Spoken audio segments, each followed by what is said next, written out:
Hello, Room 19. I'm excited to continue on with Blood on the River, Jamestown, 1607.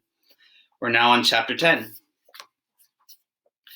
The people in all places kindly entreating us, dancing and feasting us with strawberries, mulberries, bread, fish, and other their country provisions, whereof we had plenty, for which Captain Newport kindly required their least favours, with bells, pin needles, beads, or glasses, which so contented them that his liberality made them follow us from place to place, and even kindly to respect us.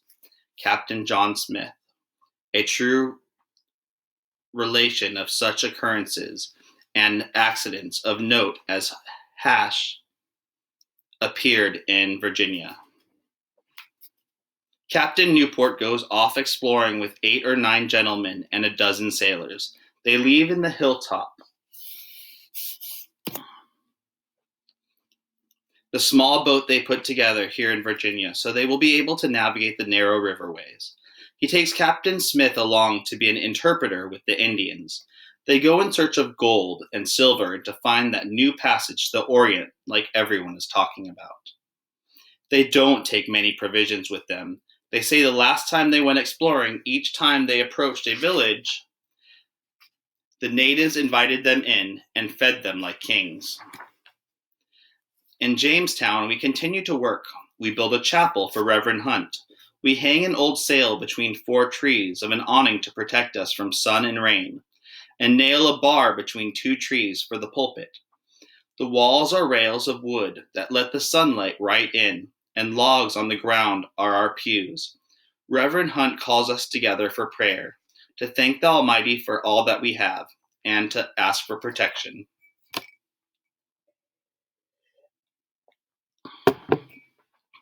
It still has not rained, and our wheat fields and gardens are wilting. We have found no freshwater springs nearby, and so we are still dependent on the river for water. Richard, James, and I spend the afternoon bringing buckets of water from the river to dump on the tiny new shoots. When I take a drink, I find it is still salty, and I wonder if we are killing the young plants rather than saving them. Richard and James kept to themselves, talking to each other but not to me. I think about Reverend Hunt said about being kinder to James. But if they treat me as if I am not there, how can I be nicer? Maybe not yelling at them, not calling them names, not hitting them. Maybe that is enough. After supper, there is evening prayer in the new chapel. Reverend Hunt says we will all have a common prayer every morning and evening from now on, and 2 sermons on Sundays. By dusk, I am so tired I can hardly wait to go to bed. It is cloudy. There will be no moon tonight. I go off into the woods to relieve myself. I hear a rustling nearby and squint in the half light but see nothing. Was it a deer? Maybe just a squirrel or a rabbit. As I walk back to camp, I hear the sound again and whip around. This time I see a form, something dark slipping behind a tree. The hair on the back of my neck bristles, but maybe it is just one of the other men relieving himself as well. Who's there? I call. No answers. I take a few steps toward the tree where the dark form slipped away. Wingapo, I called out. Silence. It must have been a deer, I think. I go back to our camp. I creep into our tent and flop onto our bed. It is the same bed that the 3 of us shared on the ship. By now the straw is rotting. Henry and Abram's bed is crammed into our small tent as well, but the 2 of them are still out playing cards with the sailors. Richard is already asleep, dead to the world, snoring softly. James stirs, and I know he is still awake. I think about saying goodnight to him in an effort to be more kind, but I am so tired. I just close my eyes, and I am almost instantly asleep. It drags me up out of a dream, a shriek like a demon's cry. At first, I think I am still dreaming, but there is another piercing cry, then another, and soon the forest is ringing with the noise, as if all of the demons in hell have entered our camp. I bolt upright. I can see barely more than shadows. An arrow pierces our tent and lodges in the ground next to me. James is sitting up. Richard lies there sprawled. Has he already been shot? Get under the mattress, both of you, I shout. Are they still enough afraid of me to obey? I'm going to the ships, James cries. He crawls towards the tent flap. No, I yell. I lunge after him, grab his ankle, yank him back. Get under the mattress now, I order him. Richard groans. He is either waking up or dying. James wiggles out of my grasp, heads towards the tent opening. I grab him harder this time. He turns and sinks his teeth into the flesh of my arm. Yow! I snatch my hand back. In that split second, James is out of the tent. Another arrow twangs past my ear. Richard is sitting up now, rubbing his eyes. I grasp the edge of our mattress, dump Richard onto the ground, then pull the mattress on top of both of us. I can hear my own breathing, the blood pumping in my ears. Will the mattress protect us? I remember the discussion. An air will fly right through a mattress, you idiot. No, it won't. Yes, it will. Won't. Will. The argument rages in my own head. I expect at any moment to feel the sharp pain through my chest. All around us, I hear footsteps, shouting, shrieking, the twang of arrows being shot, men crying out in pain.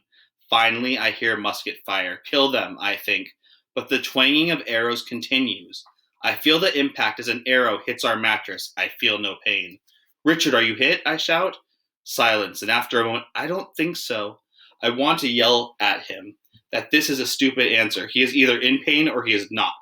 But if I am ever going to be nicer to James and Richard, now is the time. Do you hurt anywhere? I ask. He moves as if he is testing his body. No, he says.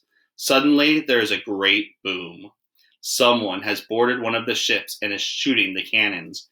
I hear a crackling and a crash, the cannonball hitting a tree. Then I hear the pounding of bare feet in retreat. Soon all is quiet. If someone made it to the ship safely, James could be there as well, I think.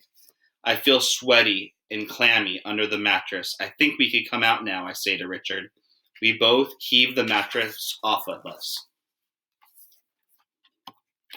Outside men come around with torches calling out, Who is wounded? Who is shot? We crawl out of the tent and find Abram lying there, an arrow in his side. I was just coming to bed, he says in a weak voice. I guess I didn't quite make it. Here, I call out, A man is wounded here. 2 men come and lift Abram. He groans. We'll get you to the doctor, they say.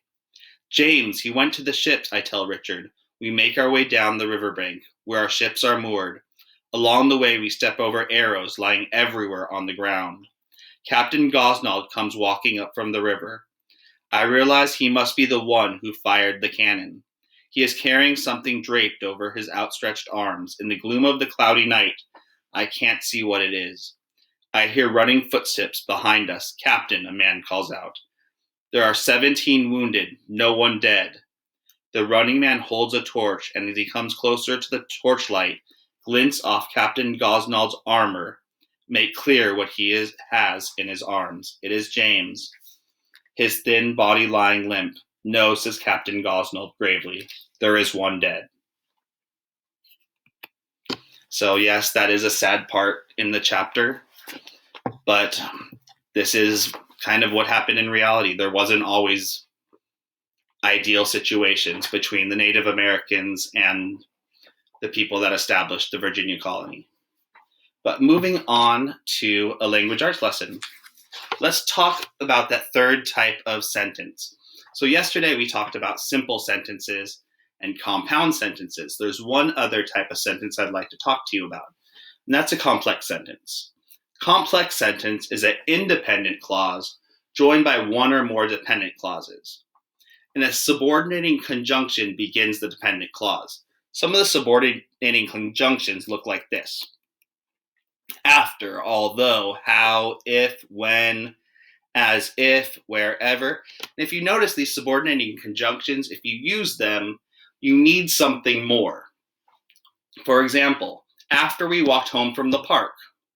Although I didn't do my assignment, or as I finished the novel, in order that I finish dinner, you know how it needs something more. And that something more is a simple sentence or an independent clause. So complex sentences have an independent clause and a dependent clause. And if the independent clause comes first, there is no need for a comma. But if the dependent clause comes first, we do use a comma with these sentences.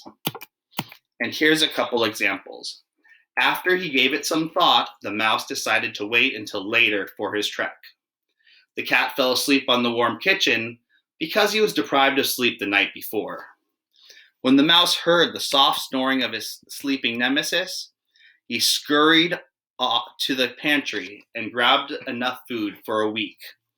The dedicated feline sleuth keeps his nightly vigil, even though the foresighted mouse will not be venturing out this week. Let's move on to our discussion questions. And we have two of those. Sorry, we have three of those. The first one is, why do you think the Indians attacked the colonists at this time? And I think they wanted to establish kind of who was in charge. Because right now, the colonists really feel that their land, this land of Virginia, is kind of theirs to be taken. And they're taking it from the Native Americans. The Native Americans wanted to let the colonists know that this is their land, that they are just visitors. And your questions are the colonists invading the Powhatan's land? And you may use cause and effect if you'd like. Like, what was the cause for the Native Americans to attack, and what was the effect that you think might happen? What effect did the Indians' raid have on the colonists?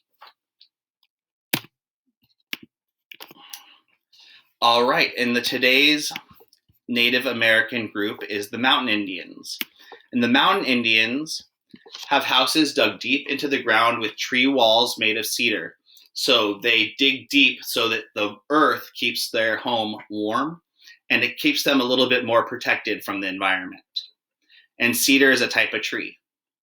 Their foods are grapes, elk, raccoons, squirrels, quail, ducks, grasshoppers, and seeds. And the clothing they wear are shells, feathers, and bear grass. And these Native Americans, these Mountain Indians, really, really took advantage of fishing. And they had many, many tools that would help them fish, and many other tools that would help them for their life. And their way of travel, they would use redwood canoes. So those big, big redwood trees that we see in the mountains here in the Santa Cruz Mountains are the trees that they would use to make canoes. Well, I hope you enjoyed Chapter 10. I know it did end with a little bit of a sad ending that one of Samuel Collier's acquaintances did get taken by the Native Americans. But I'll continue with the novel tomorrow. Bye, everyone.